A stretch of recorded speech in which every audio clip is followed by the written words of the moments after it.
Família IPG2, boa noite. Vamos começar de novo. Família IPG2, boa noite. Boa noite. Graça e paz do Senhor Jesus sejam sempre abundantes sobre a nossa vida. Voltamos à casa de oração para servir o Senhor nosso Deus, adorá-lo. De manhã nós estivemos aqui. Foi uma manhã incrível e essa noite não tem sido diferente. Quanta graça da parte de Deus nesse convite, nesse chamado do Evangelho para servi-lo, e Ele nos presenteia, né, com essa oportunidade, com o privilégio que nós temos de servi-lo em Jesus Cristo. Eu quero começar confessando a vocês algo, né, como pregador. Eu confesso que, como pregador, às vezes, não são raras, às vezes, são muitas vezes, eu me deparo com certos dilemas entre o pregar e o que pregar. Instala-se dentro de mim, não sei se acontece com os demais irmãos, essa experiência entre o labor de pregar e o que pregar. E não é porque falta assunto, não. Eu explico o que eu quero dizer com esse dilema.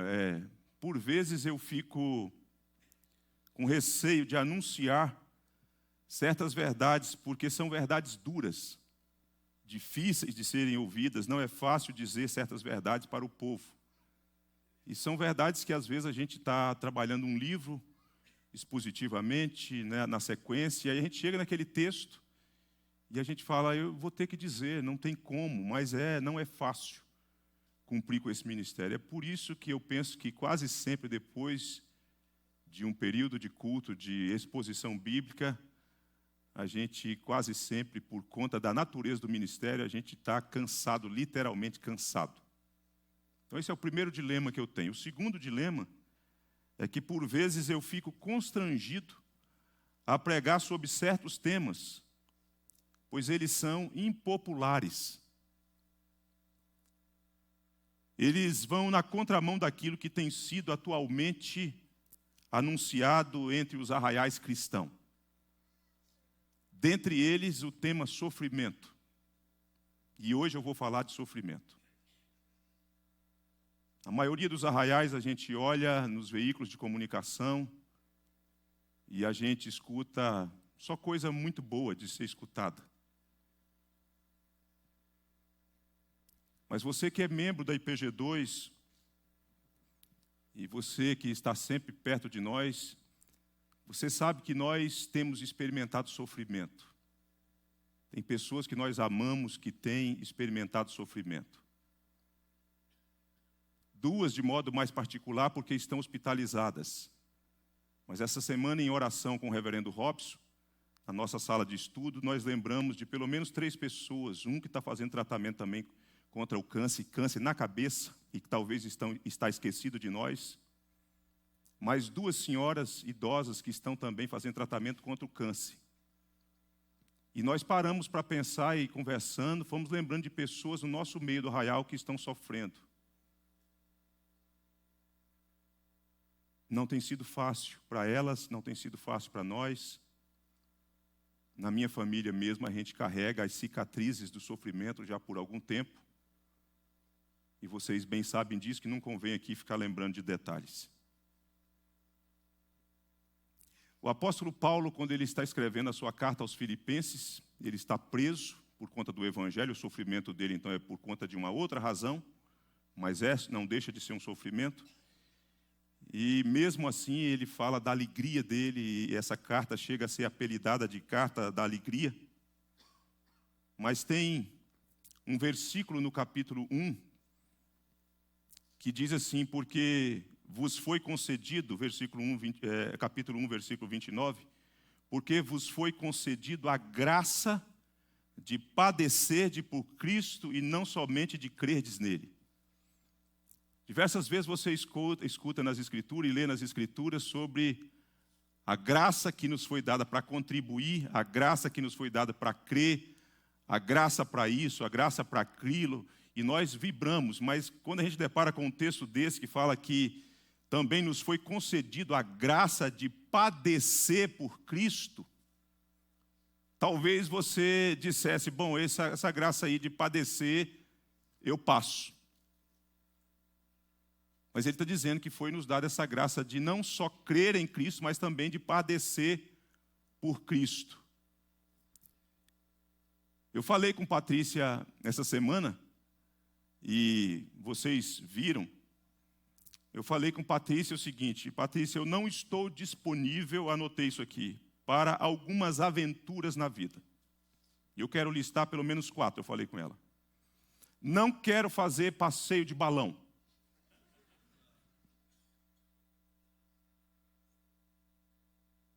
E meu filho falou assim, um dia desse eu fui com a Vicky para um lugar e eu estava programando fazer passeio de balão. Ela falou, misericórdia, eu não ia não.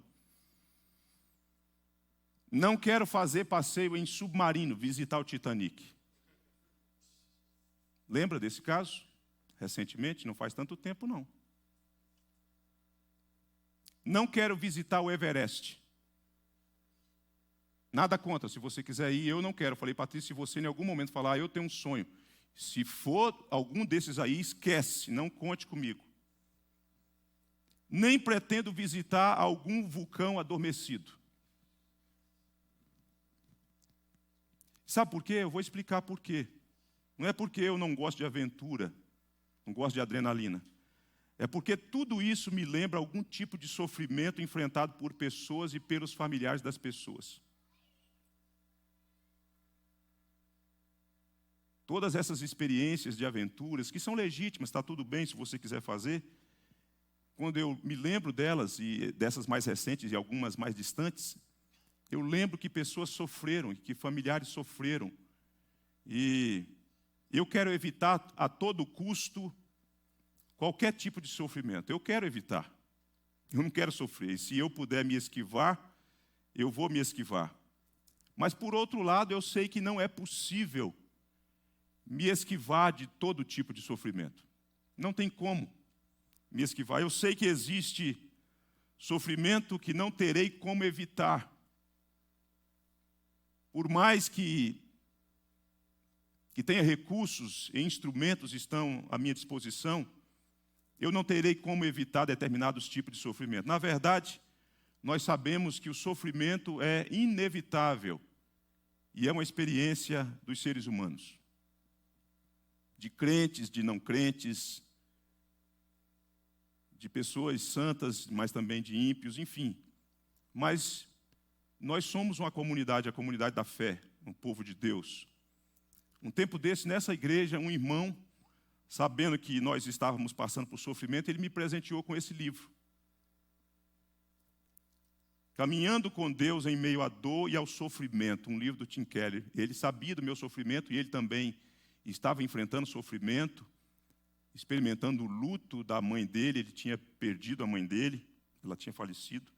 E ele, sabendo das nossas lutas, ele recomendou que eu lesse esse livro.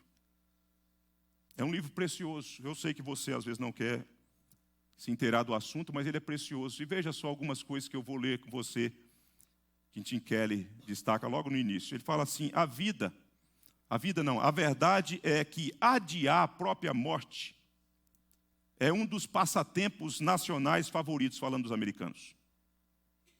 Seja com exercícios físicos, seja com a checagem do colesterol, seja com mamografia anual, vivemos nos protegendo da mortalidade. E com toda certeza ela está chegando.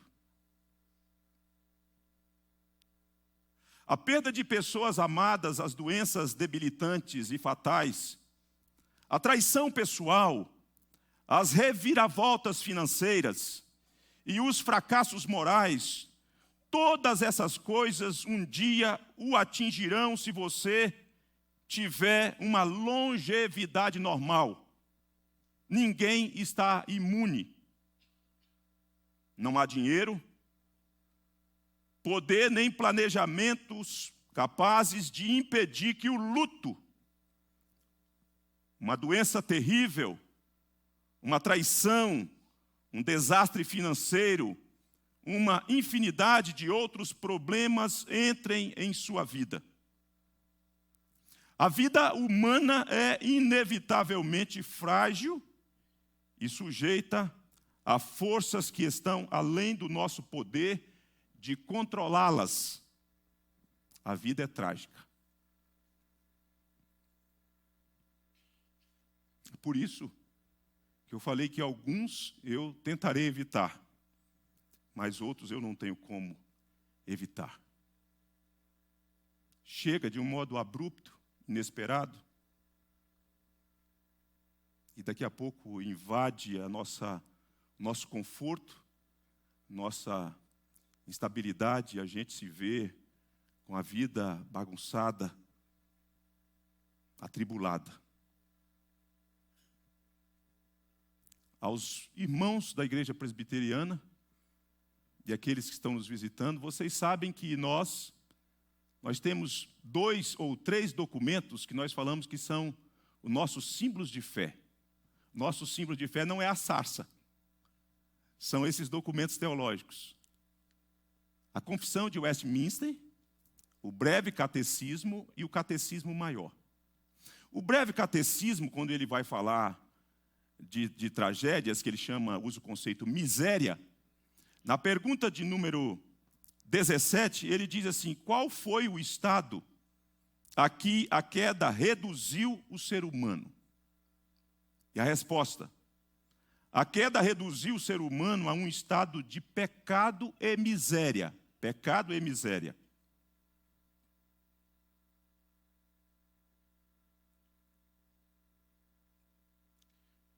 E aí vem uma outra pergunta, eles colocaram: por que o pecado é mencionado antes da miséria? Ao descrever o estado em que caiu o ser humano, a ruptura do homem com o seu Criador. E a resposta: porque o pecado veio primeiro, e a miséria veio em seguida como resultado do pecado. O pecado é a causa da miséria. A miséria é o efeito do pecado. E na pergunta 19, ele, tentando clarear mais esse assunto, ele vai dizer o seguinte, ou eles disseram: qual é a miséria do estado em que o homem caiu? Ele vai dizer: todo o gênero humano, pela sua queda, perdeu a comunhão com Deus e está debaixo de sua ira e maldição. E assim, sujeito a todas as misérias desta vida. E o pico maior das misérias dessa vida é a morte e as penas do inferno para sempre. Depois que ele trabalha essa ideia de misérias dessa vida, ou os teólogos trabalharam, eles vão dizer o seguinte: olha, as misérias elas são exteriores e elas são interiores. Por misérias exteriores são as calamidades, doenças, a perda do lar, do emprego, da família, das doenças terríveis, culminando com a morte. São as misérias exteriores. As misérias interiores são aquelas relacionadas à condição espiritual, à dureza do coração, à falta de capacidade de enxergar a sua condição, de entender o plano de Deus em Cristo. Essas são as misérias interiores, que envolvem ansiedade, que envolve depressão, esse tipo de coisa. Agora, o nosso foco aqui é olhar para as misérias exteriores, as quais nós chamamos aqui de sofrimento, vamos chamar de sofrimento. Não significa que nós, num momento ou no outro, não vamos falar das misérias interiores, aquelas que fervilham dentro de nós, dentro do nosso coração. João de Ávila, ele diz assim: eu oro para que Deus abra os nossos olhos e nos permita ver os tesouros escondidos que Ele, Deus, nos concede nos sofrimentos dos quais o mundo só pensa em fugir. Eu vou repetir. Ele diz assim: eu oro para que Deus abra os nossos olhos e nos permita ver os tesouros escondidos que Ele, Deus, nos concede nos sofrimentos dos quais o mundo só pensa em fugir. E isso, por exemplo, na mentalidade ocidental, é uma coisa que a gente vê o tempo todo. Na nossa mentalidade e experiência ocidental, nós não queremos sentir dor. Nós queremos banir de todo jeito e a qualquer preço a dor. Existia, ou existe, não sei se existe ainda, a propaganda do analgésico. Tomou Doril, a dor sumiu. Por quê? Porque nós não queremos sentir dor. Dr. Paul Brandt, missionário, que depois de se formar em medicina foi servir na Índia, ele escreveu um livro chamado A Dádiva da Dor. E ele foi trabalhar com um público muito específico na Índia, as pessoas que tinham hanseníase. E ele convivendo e vendo a perda de membros do corpo, queimaduras que as pessoas sofriam sem se dar conta de que tinham sido queimadas, ele então escreveu esse livro. E ele diz no seu livro que tudo que ele gostaria era de fazer com que aquelas pessoas voltassem a sentir dor. Porque a pessoa com esse tipo de doença, por que elas se cortam, se queimam e não se dão conta? Porque elas não sentem dor. Elas perderam a sensibilidade. Só que a dor tem um propósito. A dor tem propósito. Não é confortável, nós não somos masoquistas. Nós não gostamos de sentir dor, mas ela tem um propósito. E nessa noite eu quero repartir com vocês um tema. Eu poderia falar sobre várias lições, vários aprendizados que nós poderíamos ter a partir disso. E eu fiquei a semana meditando, pensando, orando sobre isso, para lhes falar nessa noite, em razão daquilo que eu falei no início. Não por conta das pessoas que estão sofrendo, mas porque você, de longe, assiste o sofrimento das pessoas, e você precisa aprender também com o sofrimento alheio. Porque quando ele chegar, e se ele chegar, você já foi devidamente instruído pelo Senhor Deus, para que você minimamente saiba lidar com isso e entenda esse recurso que Deus usa também para nos ensinar, como disse João de Ávila, os tesouros escondidos. Os tesouros escondidos. É sabido que pessoas que passou por um tipo de sofrimento, e sendo elas, antes disso, pessoas insensíveis, duras, com a questão da vida, no trato com as pessoas, depois que elas passam, quase sempre, só aquelas que são muito teimosas, mas quase sempre elas tendem a ser pessoas mais quebrantadas, mais sensíveis, mais amáveis, passam a enxergar a vida de outro jeito. É verdade que tem aquelas que são mais teimosas, elas continuam e às vezes Deus usa uma dose cavalar para tratar e fazer com que elas mudem também a percepção no que diz respeito a isso. Nessa noite, eu quero repartir com vocês o tema: o que podemos aprender com o sofrimento? O que nós podemos aprender com o sofrimento? Em primeiro lugar, o sofrimento nos ensina sobre a nossa vulnerabilidade. Eu quero que você, na verdade, abra a sua Bíblia no livro de Jó. Jó é um personagem que nós conhecemos, que sofreu muito, mas eu não quero falar do sofrimento dele. Você bem conhece o sofrimento dele. Nós poderíamos nadar de braçada no registro que diz sobre o sofrimento de Jó. Mas eu queria que você olhasse o capítulo 14 do livro de Jó, no versículo 1, para que você veja que registro maravilhoso que nos ensina sobre essa questão da nossa vulnerabilidade. De alguma forma, a gente aprende com esse texto. O que nós podemos aprender com o sofrimento? Ele nos ensina sobre a nossa vulnerabilidade. Olha o versículo que diz aí em Jó 14, 1. O homem nascido de mulher vive breve tempo, cheio de inquietação.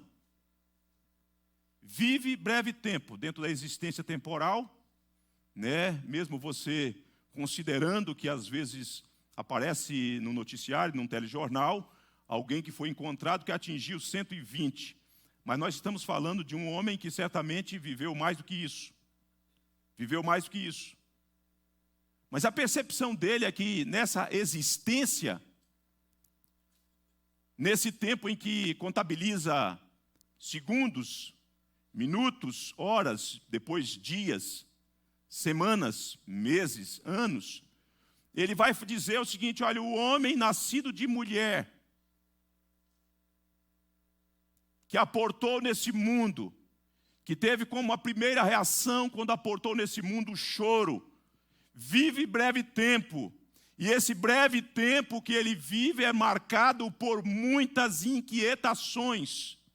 E essas inquietações, dentre outras coisas, vêm para destacar, deixar em alto relevo, elevar o nível para que você veja, não com a experiência do outro, mas na sua própria experiência de inquietação, de ansiedade, de medo, de angústia, dessas coisas que geram incertezas em você, e ao olhar e ao experimentar isso, você chega à conclusão: a minha estrutura é frágil, muito frágil. Quando o sofrimento chega, imediatamente, irmãos, nós somos lembrados sobre a questão da nossa vulnerabilidade, a nossa fragilidade. Nós somos muito frágeis. As duas pontas da existência humana, isto é, o nascimento e o final da nossa existência, eu me refiro ao fato de que a gente vai ganhando mais tempo, mais idade. Essas duas pontas da existência destacam de uma maneira eloquente a nossa fragilidade. Se um bebê nasce, ele não sobrevive sozinho. Nós olhamos para os documentários da savana africana e há animais que nascem, e assim que nascem já saem correndo, meio de um jeito desengonçado, mas ele já vai se locomovendo e se movendo daqui para ali, para acolá. O bebê não tem como. Se deixar, ele vai morrer, porque ele é frágil, é um ser frágil. Ao mesmo tempo que destaca-se nele a dignidade de ser criado à imagem de Deus, existe uma fragilidade na existência humana. E aí a gente avança em dias, em anos, em meses, e os anos vão chegando, janeiro vão chegando, e a gente vê novamente nessa outra ponta da existência: vulnerabilidade, perda das forças. A visão vai se esvaindo, se bem que alguns começam mais cedo. A memória vai se perdendo com o tempo. E você vai percebendo as fraquezas. Sabe por que eu comecei a fazer academia? Eu não comecei por estética. Está tudo bem se você faz, e deve fazer mesmo. Eu comecei porque, dentre outras coisas, eu entendi que quando a gente envelhece, a gente vai perdendo a musculatura. E sabe por que a gente vai ficando velho, com mais idade a gente cai? Porque você perde as musculaturas. Então a academia ajuda você a fortalecer os músculos das pernas, para você não tropeçar aqui e ali, ganhar um pouco mais de resistência. Mas isso tudo, nessa junção e nessa experiência do sofrimento, vem para mostrar a nossa vulnerabilidade, o cansaço, a fadiga, a depressão, a doença, o luto, as tragédias e as violências. Tudo isso que provoca sofrimento vem para, como que num tipo de megafone, dizer: você é vulnerável. Você é fraco. Às vezes a gente olha para nós mesmos em frente ao espelho e a gente pensa que está tudo bem, a gente dorme e no outro dia a gente levanta se sentindo mal e de repente a gente resolve ir ao médico e o médico diz que nós estamos doentes, muito doentes. E você diz: ué, mas como assim? Eu me alimentei bem ontem, eu fiz isso, aquilo e aquilo outro ontem, e no outro dia você se parece uma outra pessoa. Por quê? Porque essa estrutura é frágil. É frágil. O sofrimento vem para lembrar que você é frágil. O sofrimento vem para dizer que você não é uma semente perene, você é frágil. Nós somos frágeis, queridos. A prepotência do nosso coração, tantas vezes, depõe contra essa estrutura que nós fomos construídos e como que o pecado o afetou. Sabe por quê? Nós não temos nenhum motivo para sermos orgulhosos, prepotentes e arrogantes uns com os outros e com nada e ninguém, porque a sua estrutura diz para você que você é frágil. Nós somos frágeis. Vejam o que o Salmo 90 vai nos dizer sobre isso e que deveria ser motivo de lembrete todos os dias da nossa vida. Salmo 90, versículo de número 10.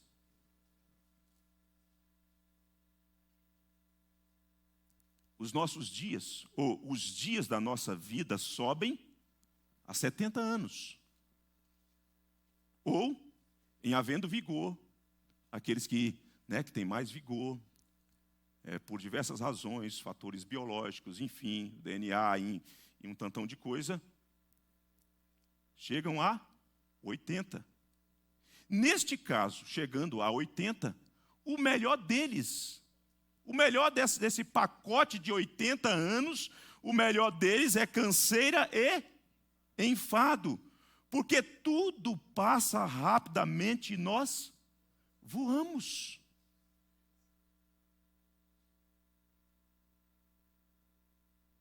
Parece que a média de existência do brasileiro aumentou, um pouquinho mais de 70, né?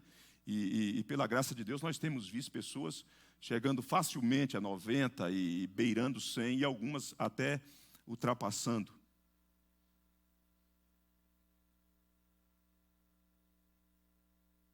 Eu com 51, parece que tem hora que eu falo assim, gente, o que é isso? Uma canseira, um negócio... Ai, nhaca danada, né? E para a gente que cresce musculatura nessa região, eu olho na frente do espelho e falo, não, esse não sou eu. Isso não sou eu. Isso é uma deturpação do espelho, não é possível. E agora, quando eu olho, então, quando você acorda, então, que está aquele negócio meio que parece inchado, uma bolha, uma piscininha aqui, você já acordou com essa piscininha aqui? Hein? Essa piscininha? Quando eu vou dar um sorriso agora, que eu olho isso aqui, meu Deus do céu, mas será que eu vou ter que recorrer a uma irmã da igreja para colocar um botoxzinho, para dar uma... Não... Nem cheguei a 70 ainda, o negócio já está...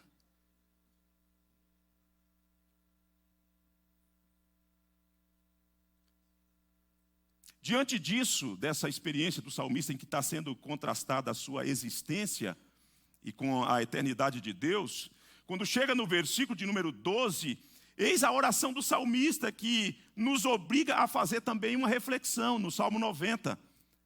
O versículo 12, ele vai dizer assim, olhando para esse prisma da idade que chega a 70, e chegando a 80 e com essa montoeira de coisas, de canseira e enfado, ele então vai pedir para Deus, ensina-nos a contar os nossos dias, para que alcancemos coração sábio. Senhor, já que o tempo é curto, pelo menos me ajude para que eu não viva como um animal irracional, sem avaliar aquilo que realmente importa, sem medir as consequências das minhas escolhas.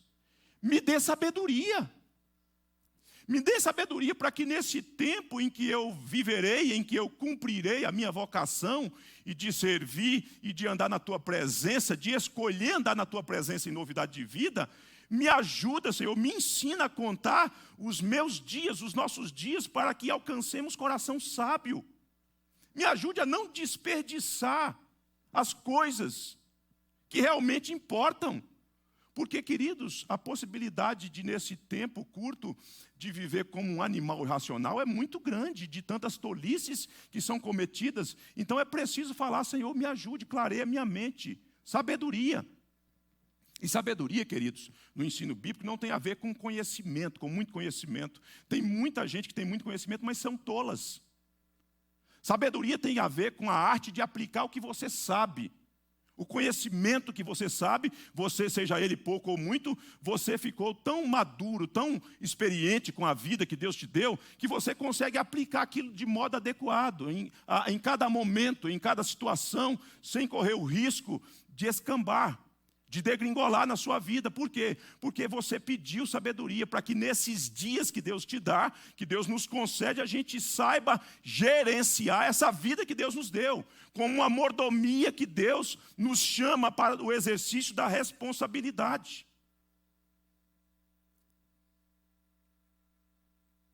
Quem aqui está comigo? Vocês estão muito caladinhos, mas o assunto é pesado, né? Realmente não dá para ficar dando glória a Deus e aleluia o tempo todo num negócio desse, né?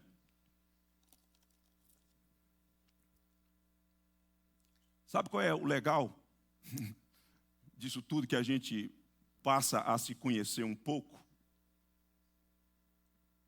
É que Deus conhece-nos na nossa vulnerabilidade. Olha o Salmo de número 103.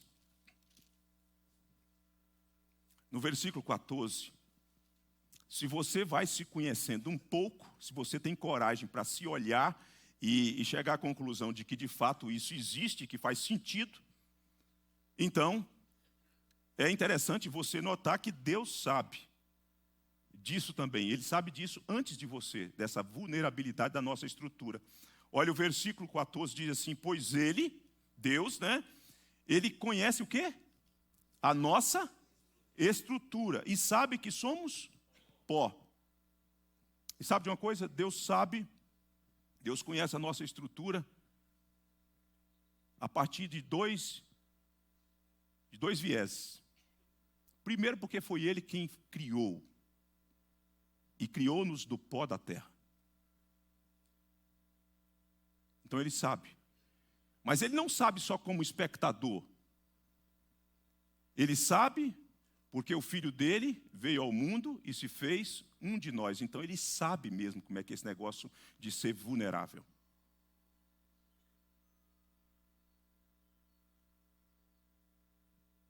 Ele sabe.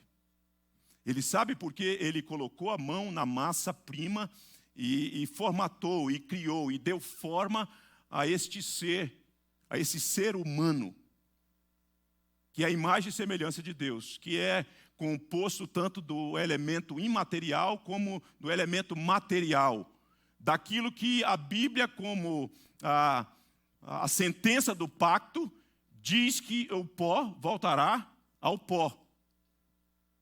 Mas Ele conhece também porque o seu Filho veio, o seu Filho se esvaziou, o seu Filho se tornou um de nós, o seu Filho se tornou um zigoto, o seu Filho foi gerado no ventre da Virgem Maria, nasceu e cresceu, e tropeçou, e ralou o joelho, e sentiu dores, sentiu cansaço, sentiu fome. Então Deus conhece a nossa estrutura, não como espectador que fica de longe olhando e fala assim: olha, aquele negócio ali é frágil mesmo. Não, é porque Ele sabe essa experiência, o Filho dele sabe como que é essa nossa experiência de fragilidade.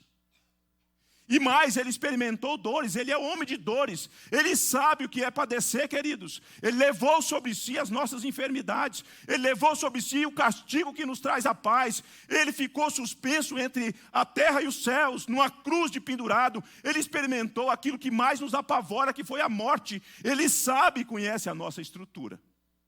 Portanto, Ele te entende quando você tem medo da morte.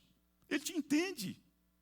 Ele te entende quando você fica angustiado diante dos perigos da vida. Ele te entende quando você é assaltado pela angústia por conta de situações trágicas que se aproximam de você e da sua família. Ele te entende, sabe por quê? Porque Ele conhece a nossa estrutura. Ele sabe quem somos. Ele sabe das nossas limitações. Ele conhece a nossa vulnerabilidade. Então o sofrimento vem para nos ensinar, nos lembrar que nós somos vulneráveis. Você aprende com o sofrimento, com a dor. Você aprende olhando o outro que você ama, e você aprende quando o sofrimento chega para você. Em segundo lugar, o sofrimento nos ensina que nós não somos daqui. Que nós não somos daqui. Vejam vocês o que Paulo escreveu na sua segunda carta aos Coríntios, no capítulo de número 5. A minha esposa, ela costuma dizer assim, eu não gosto que você cita essa expressão. Eu falei, ela não é minha. Ela é de Deus, ela é da Escritura. Ela falou, mas é pesado. Não é pesado, há consolo nisso aqui. Isso aqui é um lembrete. Olha só o que diz o texto. Eu vou ler só alguns versículos do capítulo 5. Diz assim, você com a Bíblia aberta, mas está sendo também projetado, talvez facilite aí. Sabemos que, isso é muito importante quando Paulo fala sabemos. Ele fala, sabemos que todas as coisas cooperam para o bem. Ele está falando assim, não tem margem para dúvida. Sabemos que se a nossa casa terrestre, deste tabernáculo, se desfizer, a casa que ele está falando, usando essa metáfora, ele está falando do nosso corpo. Ele está falando do nosso corpo, daquilo que nós já vimos que tem a vulnerabilidade. E ele fala assim, se desfizer, temos da parte de Deus um edifício, uma outra casa. Casa não feita por mãos, eterna, nos céus. E por isso, este tabernáculo aqui, gememos. E quantos gemidos, queridos? E quantos gemidos? Quantos soluços? Quantas noites compridas? Gememos. Por que nós gememos? Aspirando por sermos revestidos da nossa casa ou da nossa habitação celestial. Saudade da nossa pátria eterna. Se todavia formos encontrados vestidos e não nus. Pois, na verdade, o que estamos neste tabernáculo de 51 anos e alguns meses, gememos angustiados. Não por querermos ser despidos. Não é porque nós queremos morrer. Esse negócio de querer morrer é coisa de Jonas, né? Eu quero morrer. Não é? Mas sabe por que a gente geme e por que a gente tem essas angústias? Porque nós desejamos o revestimento para que o mortal seja absorvido pela vida. A vida que é plena. A vida que passou a ser corroída por conta do pecado que entrou no mundo. Quem está aqui comigo? Todo mundo. Na galeria aí, todos. Estamos juntos? Estamos juntos. Eu escrevi um tempo desse. Vocês sabem que eu tenho um blog, né? Eu tenho um blog. Por quê? Porque o Hernandes falou, quando eu saí do seminário, ele falou, filho, cria o hábito de escrever. Você vem de um contexto rural, né, e a sua formação, isso vai lhe ajudar. E aí eu criei o hábito, então eu escrevo alguma coisa e tal. Um tempo desse eu escrevi um texto que eu intitulei Estátua de Barro. Estátua de barro. Então eu dividi essa linguagem do texto, da estátua de barro, em 3 partes. O primeiro, quando ela foi construída. A mão do Criador criou a estátua de barro. De repente Deus soprou na estátua de barro o fôlego de vida e ela passou a ser alma vivente. Maravilhoso. A sublimidade da estátua de barro agora, que tem fôlego, que tem o ruar, que tem o espírito, que é chamada para representar, para se movimentar diante da criação e dar visibilidade ao Criador, a estátua de barro. Só que com a entrada do pecado no mundo, a estátua de barro começou a deteriorar. Passou a não mais representar o seu Criador como deveria representar, e ela entrou num processo. E ela vai se corroendo, ela vai perdendo, e o tempo vai passando, e o pó vai meio que soltando, e ela vai perdendo um pouco do argila, e ela vai se deteriorando aos poucos. Mas a terceira parte que eu trabalho o texto estátua de barro, é que ela será refeita, será reconstruída. No dia da volta do Senhor Jesus, ela será refeita. E ela nunca mais vai passar pelo processo de deterioração. Nunca mais ela ficará sujeita aos gemidos dessa vida, dessa era, desse tempo que a gente chama do lado de cá. Porque do lado de lá vai dizer, as primeiras coisas passaram, e eis que tudo se fez novo. E Ele enxugará dos nossos olhos todas as lágrimas, e a morte já não existirá. Já não haverá luto, não haverá dor, porque as primeiras coisas passaram, queridos. Então o sofrimento vem para nos lembrar que nós não somos deste mundo, que nós não temos morada permanente nesse mundo, que a nossa pátria está nos céus, de onde aguardamos o Senhor e Salvador Jesus Cristo. E foi o britânico C.S. Lewis, aliás, não era britânico, mas vivendo na Inglaterra, ele disse, o sofrimento é o megafone de Deus para acordar um mundo adormecido. Mas para o crente, disse C.S. Lewis, o sofrimento é um instrumento para recordá-lo que a sua morada permanente não é aqui. Para o mundo é para dar uma sacudida no mundo, para ver se o mundo acorda, é o megafone de Deus. E para o crente é o megafone de Deus para falar assim, você não é desse andar aqui de baixo, aqui você é peregrino, você está numa jornada de peregrinação. O seu destino é o céu, o seu destino é a habitação onde está o Senhor Jesus. E Ele virá, e Ele vai nos reunir, e nós vamos habitar com Ele, vamos nos encontrar com Ele. Os que estiverem mortos serão ressuscitados. Os que estiverem vivos serão transformados, e então nós estaremos com Ele para todos sempre. E sabe o que Paulo diz? Consolai-vos, pois, uns aos outros com estas palavras. Queridos, às vezes nós ficamos tão apegados a esse andar aqui de baixo.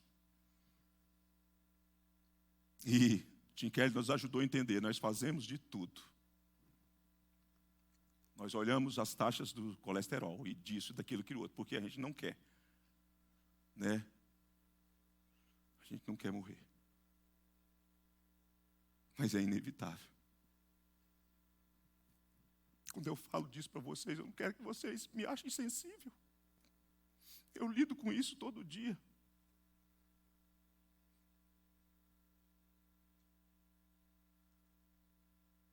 Eu tenho uma filha que tem cicatrizes no pescoço, no peito, nos braços, que tem as marcas da dureza da vida. Então eu não quero que vocês voltem falando assim, olha, o pastor hoje foi extremamente insensível. A nossa igreja tem família sofrendo, como é que ele vem falar disso hoje? Eu venho para lhes falar como mensageiro de Deus, para que vocês sejam recordados, nossa morada não é aqui. E você precisa ser lembrado disso, porque às vezes nós gostamos tanto aqui de baixo, que nós vamos ficando como aquela história do sapo que é colocado na vasilha de água e vai se aquecendo o fogo aos poucos, e ele começa a gostar daquela quintura, e quando ele se dá conta, ele está cozido.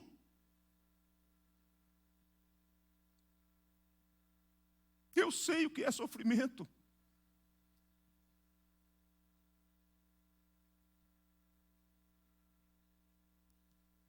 Esses dias eu vi um pastor presbiteriano, no estado do Rio, e ele disse que filho de médico, ele conta, está no canal do YouTube da igreja dele, que ele filho de médico, então o pai dele ganhando muito dinheiro, então os colegas também, com seu convívio, filho de médicos, e ele disse que o pai dele era muito ruim, muito avarento, e eles passaram muitas dificuldades, muito sofrimento, ele, as irmãs, a mãe, e via os colegas, né, também, filhos de médicos, indo para Disney, fazendo passeios, roupa de marca, tênis, né, comendo nos melhores lugares. E ele naquela situação. E ele, então, convertido, e estando no seminário, foi convidado para dar testemunho do que Deus fez na vida dele. E ele contou o que Deus fez na vida dele, e etc. e tal.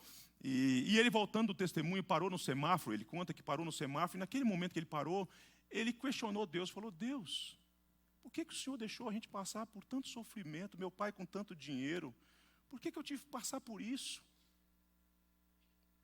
E ele disse que Deus falou com ele. Mas nenhum dos seus colegas foi chamado para ser pastor. Então você não pode ser um teórico da fé. Claro que eu gostaria de ter sido poupado disso. E não é nem a minha experiência que referenda a autoridade da Escritura, não. O que referenda o que eu estou falando é a autoridade da Escritura que diz sobre essas coisas. Mas a experiência ajuda a gente a ilustrar, a clarear talvez essas coisas. Em terceiro lugar, o sofrimento nos ensina a checar as nossas convicções. O sofrimento vem para checar as nossas convicções. No que as nossas convicções estão apoiadas? Qual é a matriz que sustenta as nossas convicções? Chamo você para voltar para o Salmo de número 73, bem conhecido, porque quando eu penso em sofrimento, e quando a Bíblia fala de sofrimento, ela não está falando só das dores que nós sentimos do lado externo, mas também daquelas coisas que envolvem a tentação, a sedução, porque a gente sofre com isso quando a gente é seduzido também por essas questões. Então vejam vocês que no Salmo 73 nós temos um homem crente, um líder, que não é poupado desse tipo de coisa, de sedução. Então quando a gente chega no Salmo 73, no versículo 2, ele diz assim: quanto a mim, porém, quase me resvalaram os pés, pouco faltou para que se desviasse os meus passos, pois eu invejava os arrogantes ao ver a prosperidade dos perversos. Para eles não há preocupações, o seu corpo é sadio e nédio. Não partilham das canseiras dos mortais, nem são afligidos como os filhos dos homens. E se você avança, lá para o versículo mais adiante, você vai perceber que no versículo de número 13, ele vai dizer assim: com efeito, inutilmente conservei puro o coração e lavei as mãos na inocência. Pois de contínuo sou afligido, a cada manhã castigado. Se eu pensara em falar em tais palavras, já aí teria traído a geração de teus filhos em só refletir, para compreender isso, essas coisas que geram incertezas, medos, seduções, achei muito pesada a tarefa para mim. Não consegui resolver isso por meio da racionalidade, fazendo um esforço filosófico para encontrar as respostas. O que ele está vivendo? Um momento de incertezas. Quase que eu caí na esparrela, quase que eu abandonei o caminho do Senhor. Por quê? Porque eu passei a olhar a situação da vida das pessoas e a partir das imagens que elas transmitem, eu comecei a pensar que elas são felizes. E comecei a questionar a justiça e a retribuição de Deus. Se Deus é justo mesmo, por que Ele me deixa eu passar por isso? Por que Ele deixa com que os outros que não temem a Ele prosperem, avancem? E eu estou na mesma, parece que emperrado, a minha vida não avança, não há sucesso, não há projeção de vida. Que situação é essa? O que Deus está dando para ele, por que Deus não deu para mim? Então, ele está sendo testado sobre a base. No que está apoiado as suas convicções? Ele precisa checar isso. O sofrimento é um excelente instrumento de Deus para fazer a gente checar as nossas convicções. O sofrimento vem para demover, destruir, dizimar as nossas falsas esperanças e fazer com que o fundamento que sustenta a nossa esperança é mais sólido do que você imagina. E se não for, não resiste.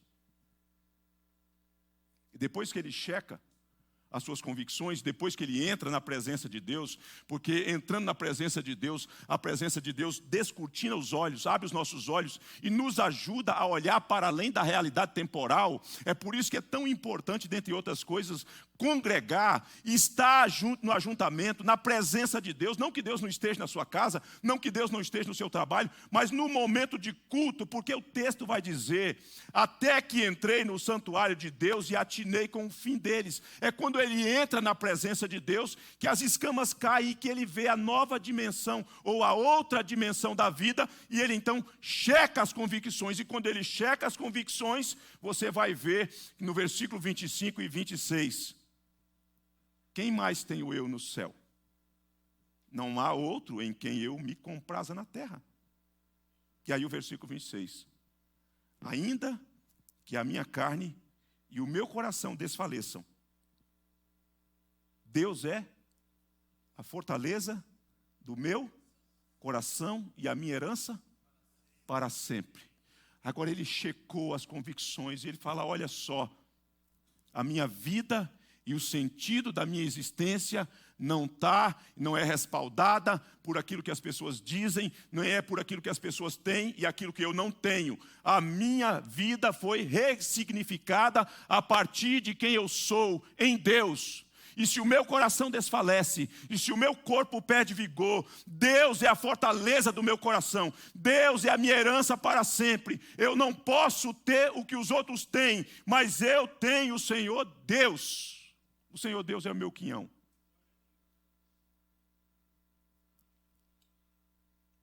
Opa! Você sabe que tem sofrimento que vem para causar crise existencial aqui dentro de nós. E gera uma perturbação, insônia, e muitas coisas podem acontecer. Nessas horas, Deus nos convida a checar as convicções. Às vezes, a dor coloca à prova as nossas convicções mais elementares sobre Deus. Às vezes, a dor coloca à prova as nossas convicções mais elementares sobre Deus. Quem disse isso foi o jornalista americano Philip Yancey. Durante o nosso sofrimento, Deus não revela o seu grande plano. Ele revela a si mesmo. Durante o nosso sofrimento, a intenção de Deus não é revelar para você o grande plano que Ele tem. É revelar a si mesmo. Foi assim com Jó. Ele não revelou o plano dele para Jó.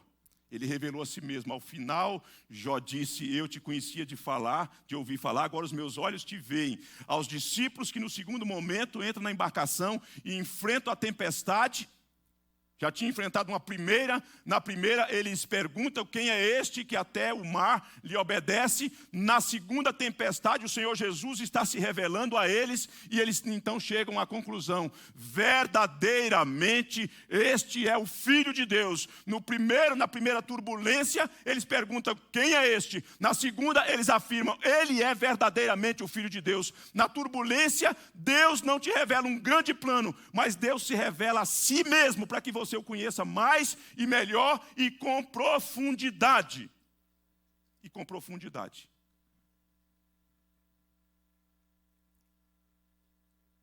Foi assim que ele fez. Duas irmãs que viviam na aldeia chamada Betânia, cujo irmão se chamava Lázaro, família chegada do Senhor Jesus, hein? Era daqui, ó. Mandaram falar com o Senhor Jesus da seguinte forma: está enfermo aquele a quem tu amas. João registra mais. Ora, Marta e Maria e Lázaro eram amados pelo Senhor Jesus. Então João está deixando claro o seguinte: ó, não há dúvida, e aquelas irmãs não tinham dúvida disso, de que o Senhor Jesus amavam aquela família. Mas afinal, qual é o aferidor do amor do Senhor Jesus pelos seus amigos? Qual é a temperatura que mostra que os amigos de Jesus são amados? É o livramento do sofrimento? É o livramento da morte? É a cura que chega? É isso? Nós vamos reduzir o amor do Senhor Jesus a isso? Porque ele vai dizer que não é isso. A Bíblia vai dizer que é mais do que isso. Lembra dos 3 discípulos amigos do Senhor Jesus, aqueles chegados, que iam orar, que ia para um lugar mais estreito? Ele chamava esses 3, Pedro, Tiago e João, no barquinho, no mar da Galileia. Alguém com mais de 50? Pedro, Tiago e João no barquinho, no mar da Galileia. Todos eles passaram por situações difíceis. Tiago, por exemplo, assim que foi inaugurada a nova dispensação, foi morto a fio de espada. Pedro, entretanto, no primeiro momento está preso, que estava também reservado para ele, ou pelo menos essa era a intenção do político, matá-lo também para fazer o povo se alegrar. O povo estava orando e ele foi liberto. Mas eu pergunto a vocês acham que o povo também não orou por Tiago? orou. Não está registrado, mas a igreja orou para o Tiago. E Deus não poupou Tiago. Você acha que Pedro, que foi poupado no primeiro momento, depois, o que aconteceu com ele, diz a tradição cristã? Foi morto, foi crucificado, diz a tradição. Ele até pediu de cabeça para baixo, que eu não sou digno de ser crucificado como o meu Senhor. E João, o que João passou? Tantas coisas terríveis. Os amigos do Senhor Jesus não são poupados de coisas terríveis, não são poupados de sofrimento, mas os amigos do Senhor Jesus também não serão deixados para sempre, banidos da presença do Senhor Jesus. Se tombarem pela morte física, no grande e glorioso dia, o Senhor Jesus exemplificou isso com a ressurreição de Lázaro, para mostrar que ele tem o poder sobre a morte. Ele ressuscitou Lázaro, ele deu vista aos cegos, ele fez o coxo andar. Todos esses milagres são vislumbres, fagulhas de um novo céu, de uma nova terra, de uma vida duradoura, de uma vida eterna. Tudo aquilo acontecido na esfera do tempo e do espaço é para mostrar o seguinte: no glorioso dia do Senhor Jesus, os amigos do Senhor Jesus, todos eles, mesmo aqueles que tiveram dúvida, será que ele me ama mesmo? Será que ele se importa mesmo? E de repente a coisa avançou para uma situação trágica, eles serão reunidos, porque o amor do Senhor Jesus não permitirá que os seus amigos fiquem no túmulo. Eles serão ressuscitados. E o sofrimento será banido definitivamente, para todo sempre. O que nós podemos aprender com o sofrimento? O que Deus quer que nós aprendamos com o sofrimento? O que Deus quer nos dizer por meio do sofrimento? Dentre outras coisas, eu disse 3 para vocês. A primeira coisa é que nós somos vulneráveis. Você não pode se esquecer disso. A segunda coisa é que nós não somos aqui de baixo, nós somos dos céus. E a terceira coisa é que isso é uma oportunidade para checarmos as nossas convicções.